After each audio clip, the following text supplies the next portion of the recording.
আসসালামু আলাইকুম রহমতুল্লাহি ওবরাকাতু। শীতের এই সুন্দর সকালে সবাইকে শুভেচ্ছা। আশা করি সবাই ভালো আছেন। সর্বশেষ কবে এই সুন্দর সকাল দেখেছেন, পাখির কলকাকলি শুনেছেন? আপনি যদি পাখির কলকাকলি শুনতে চান, সুন্দর সকাল দেখতে চান, অবশ্যই আপনাকে সালাতুল ফজর আদায় করতে হবে। আমরা মানুষ হিসেবে পৃথিবীতে যখন বসবাস করি, তখন মাঝে মাঝেই আমরা হতাশ হয়ে যাই। হতাশা আমাদের চারদিক থেকে আঁকড়ে ধরে। পৃথিবী আমাদের জন্য সংকীর্ণ হয়ে আসে। দুঃখ কষ্টের মাঝে নিজেকে হারিয়ে ফেলি। মনে হয় এই পৃথিবী আর আমাদের জন্য নয়, এই পৃথিবী ছেড়ে চলে গেলেই বুঝি মুক্তি হয়। কিন্তু আসলে কি তাই?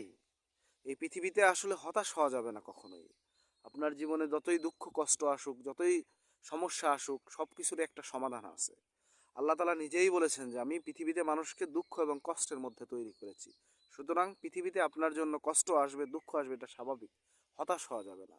রাসূল সাল্লাল্লাহু আলাইহি ওয়াসাল্লাম যখন নবুয়তের কাজ করেছেন, দাওয়াতি কাজ করেছেন, অনেক কষ্ট করেছেন, মাঝে মধ্যে তিনি হতাশ হয়েছেন, এটা সত্য।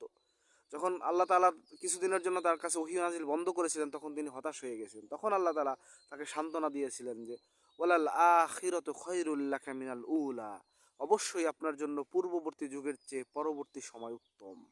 ওয়ালা সাউফা ইউতিকা রব্বুকা ফাতারদা, অতি শীঘ্রই আপনার রব আপনাকে এত দিবেন যে আপনি সন্তুষ্ট হয়ে যাবেন।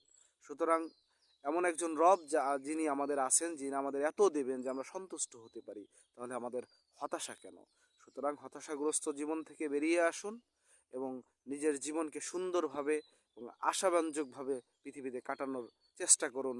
কারণ আল্লাহ তাআলা সর্বশেষ বলেছেন যে ইয়াকা না'বুদু ওয়া ইয়াকা নাস্তাইন, তোমরা আমার ইবাদত করো এবং আমার কাছেই সাহায্য চাও। আসসালামু আলাইকুম ওয়া রাহমাতুল্লাহি ওয়া বারাকাতুহু।